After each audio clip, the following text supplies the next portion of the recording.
ప్రభుత్వ పాలసీలపై Narasapuram MP Raghuramakrishnaraju AP హైకోర్టులో ప్రజా ప్రయోజన వ్యాజ్యం దాఖలు చేశారు. దీనిపై విచారణ వచ్చే మంగళవారానికి వాయిదా పడింది. స్వయంగా ఏపీ హైకోర్టులో జరిగే విచారణకు ఎంపీ రఘురామ హాజరయ్యారు. అమరావతి రైతులకు మద్దతుగా వైసీపీ నుంచి తాను ముందు మాట్లాడడానికి తాము ఇచ్చిన హామీనే కారణమన్నారు. సీఎం జగన్ కూడా అమరావతి రాజధాని అని హామీ ఇచ్చి మోసం చేశారని అన్నారు. తాను మోసం చేయదలుచుకోలేదన్నారు ఎంపీ రఘురామ. సిద్ధం సభంతా గ్రాఫిక్స్ అంటున్న ఎంపీ రఘురామకృష్ణరాజుతో మా ప్రతినిధి సత్య ఫేస్ టు ఫేస్. ప్రస్తుతం మనతో నరసాపురం ఎంపీ రఘురామకృష్ణరాజు గారు ఉన్నారు. ప్రస్తుతం ఆయనతో మాట్లాడుతున్నాం. సార్, చాలా కాలం తర్వాత ఆంధ్రప్రదేశ్ అందులోనూ హైకోర్టుకు రావడం జరిగింది. ఏంటి, ఎందుకు వచ్చారు ఇప్పుడు? అంటే నేను జగన్మోహన్ రెడ్డి గారి అవినీతి మీద ఒక 4 నెలల క్రితం కేసు వేయడం జరిగిందండి. వాయిదాలు పడుతూ వస్తున్నాయి, ఎందుకంటే 40 మంది రెస్పాండెంట్స్ ఉన్నారు. సో ఈరోజు కూడా మళ్ళీ వాయిదా పడింది, వచ్చే మంగళవారానికి వాయిదా పడింది. సార్, ఇప్పుడు మీరు ఎప్పటి నుంచో ఈ పోరాటం చేస్తున్నారు. ముఖ్యమంత్రి గారు అధికారంలోకి వచ్చినట్టు కాడి నుంచి చేస్తున్న పథకాల్లో అవినీతి జరుగుతోందని మరి కోర్టు వారి దృష్టికి ఏం తీసుకెళ్ళి ఈరోజు మీరు స్వయంగా వచ్చారు? అంటే అది మనం 1340 పేజెస్ ఫైల్ చేసాం డీటెయిల్గా. అవన్నీ చెప్పుకోవాలంటే మనకి చాలా రోజులు పడుతుంది, అంటే అంత అవినీతి ఉంది కాబట్టి. సో ఇప్పుడు అవన్నీ మనం మాట్లాడుకోలేం. నా పోరాటం నేను చేస్తున్నా.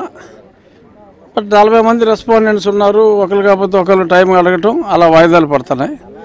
ఈరోజు కూడా మళ్ళీ వచ్చే మంగళవారానికి వాయిదా పడింది. ఇది మేబీ కొన్ని రోజులు పట్టవచ్చు. వ్యూహం ఏముందండి, ప్రజలందరికీ అతని వ్యూహాలన్నీ అర్థమైపోయినాయి. సో అంచేత ఇంకా పెద్ద తన వ్యూహంలోనే చూశారుగా, మొన్న వ్యూహం చిక్కుపోయాడు, ఒక షో కూడా ఫుల్ అవ్వాల. ఇప్పుడు ఏదో ఫైబర్ నెట్లు వేసి బలవంతంగా చూపెట్టాలి, చూసిన వాళ్ళకి చూడకపోయినా సరే 100 కేబుల్ ఆపరేటర్లు కట్టాలని చెప్తున్నారు. సో అలాంటి వ్యూహాలు ఎన్ని పనినా ఆ వ్యూహం విఫలం అవుతుంది తప్ప తన వ్యూహంలో తనే చిక్కుంటాడు.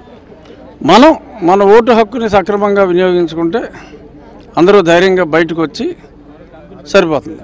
అమరావతి రైతుల విషయంలో వైసీపీలో మాట్లాడడానికి ఎవరూ ధైర్యం చేయని సమయంలో మీరు ముందుకు వచ్చి మాట్లాడారు. ఈరోజు రైతులందరూ మీ దగ్గరికి వచ్చారు, ఏం చెప్తారు సార్ వాళ్ళు?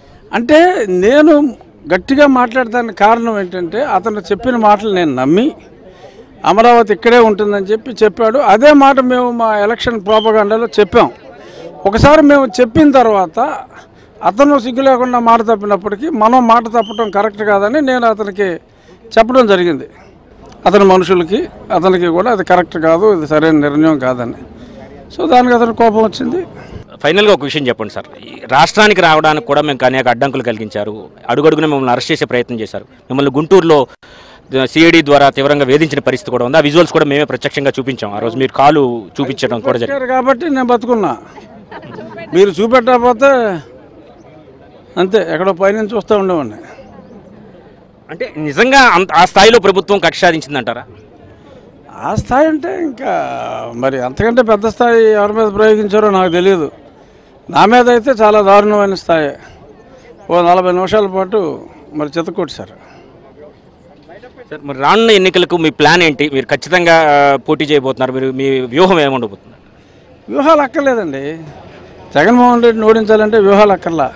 సింపుల్గా ప్లెయిన్గా వెళ్ళిపోయి అతను చేసిన మోసాలు చెప్తే చాలు, ఎటువంటి వ్యూహాలు అక్కర్లా. కెమెరా పర్సన్ వెంకటేశ్వర్లతో సత్య, ఏబీఎన్ ఆంధ్రజ్యోతి.